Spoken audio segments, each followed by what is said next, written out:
Hey, what's up YouTube? Welcome back to my channel, Eaudetreasure. This is Steven, and I have three packages I have to get through to show you. I collect discontinued, rare, vintage, interesting fragrances here in Japan where I live. I find some great deals online on some stuff that a lot of these Japanese people don't care about anymore because it's been sitting in their drawer or in their closet or bathroom, wherever, for a decade, or in this case, decades. Maybe 3 or 4 decades. And I love finding this stuff and buying it and opening it up on camera and talking about it. So I'll do these two right now, and I'll save this for the next video. I'll just do these two in one video. Real quickly, let me get to this one. This is not the feature of the video. I just made a video about this, so I just tore it open, but I haven't opened the box yet. I'll open the box right now for the first time. Make sure everything is packed well. This is a set. This is a vintage men's fragrance set, just like the one in a previous video. Maybe I'll link to it right here if you guys missed it. Let me open this one up and make sure it's kosher. All right.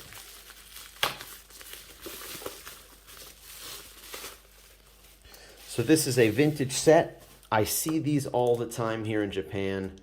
And when I find one that is still sealed and never been opened, I get real excited when the price is somewhere around 20 bucks. So that's what I bought this one for. I think I paid $17 for this, $17 or $18, like 2,500 yen. So we have, you can just see with the pictures, Armani Homme, Drakkar Noir, Aqua de Jo, and this was new at the time, so I think this thing came out in the mid to late 90s, 95, 96, 97, 98, somewhere around then. Then you have the Polo Cologne Minotaur from Paloma Picasso, and Cacharel, I'm not sure how to pronounce that. Let me know in the comments, guys. How do you pronounce this? All right, so this is another one. It's just funny how I rarely see these sets come up with the Aqua de Jo. Usually they're the ones from the early 90s that they don't have this. Instead, they have Trophy, Lancome Trophy, or they have Sagamore inside here. Not this one. So these are starting to pop up now, these ones with Aqua de Jo. All right, so this is really cool. Just got that one. And the feature of this video is this famous vintage fragrance. Some guys think that this is of the just one of the best of the vintage powerhouse fragrances. I don't know when this one came out. I think this one came out in the 70s, like 76. Forgot to look that up, but it is a classic, and I think you'll all agree it's a small bottle of, can you tell what this is just from that? This is a vintage bottle of Paco Rabanne Homme. And I don't know this fragrance that well. So the reason I bought it was just to see what everybody is raving about that loves vintage fragrances and says that this one is so good. And I just found this one pretty cheap, a clean bottle, a vintage bottle. I thought it would be fun to take a look at this one, see if we can date it, see how old it is. And I can sample what the vintage smells like. All right. There we go. We got it out of its shell. So you know it's a vintage when you see the Paco Rabanne symbol, when the R is kind of rounded like that. It's supposed to be a P with a little R. Looks a little juvenile, doesn't it, this logo? Paco Rabanne. We also know it's kind of old when it has odd sizes, like a 20 ml, 2/3 of a fluid ounce. You know, instead of saying, 0.7, it says that. Also, it says 90 degrees instead of 90% alcohol volume. So this is an older bottle. I imagine the silver part should be facing the front, right? That would be logical. That's the way it comes. There's nothing on the bottom. Check that out. Anything on the sides? Anything on the back?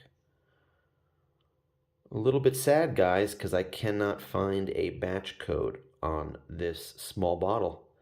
So I can't look up an exact year it came out.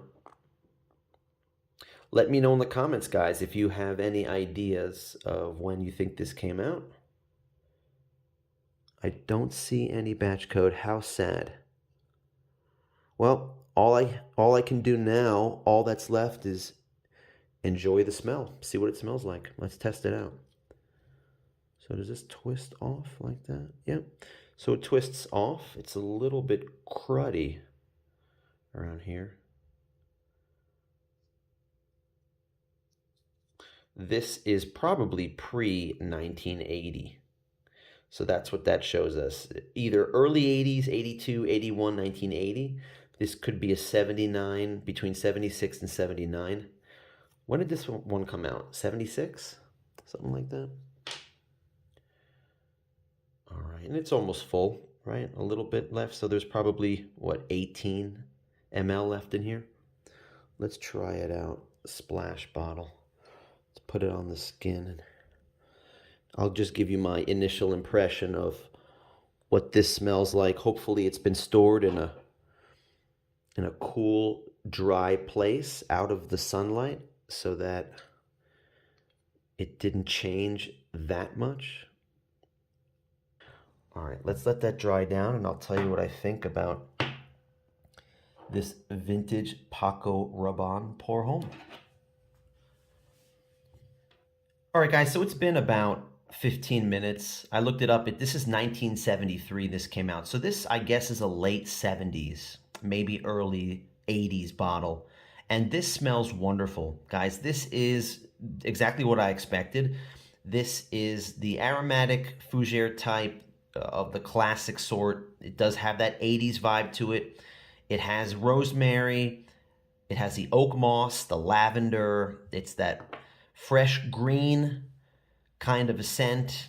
You know, think of the classic ones out there, Bogart, Jacques Bogart, or what's the other one? Corum. You know, I've said that a lot of Corum for me, I always just say Corum if it's got that 80s vibe to it. But actually, I looked on Fragrantica, and a lot of people did say that this is similar to Corum. So it's not too strong. As a matter of fact, I kind of like this more than the Polo Cologne or Polo Green, because this doesn't have a strong tobacco note in it. And I just kind of think that Polo Green is too much. Man, it's too... That's kind of like, just wear that at home or else you're going to piss people off if you wear that outside. But this one, you can kind of smell elegant. You can have like that air of confidence around you when you wear this out. People will smell it and you'll just smell clean and just like a classic, you know, you might remind somebody of their grandpa, who knows, but I really think this is nice. So this is a great one. Nice to try this little vintage bottle. There is a large splash bottle right now that's online for sale, and it's like 120 ml. Guy's asking like 80 or 90 bucks for it. It's almost full. It's probably 100 ml of the vintage stuff. It's a splash bottle, but I'm not going to go that high for it. I'm not really... I just don't think I think it's pretty common, actually. There's a lot of them out there. So if I see a spray bottle that's 100 ml or 50 ml and it's under 30 bucks, I might pull the trigger and just to have a bottle of it that I can spray.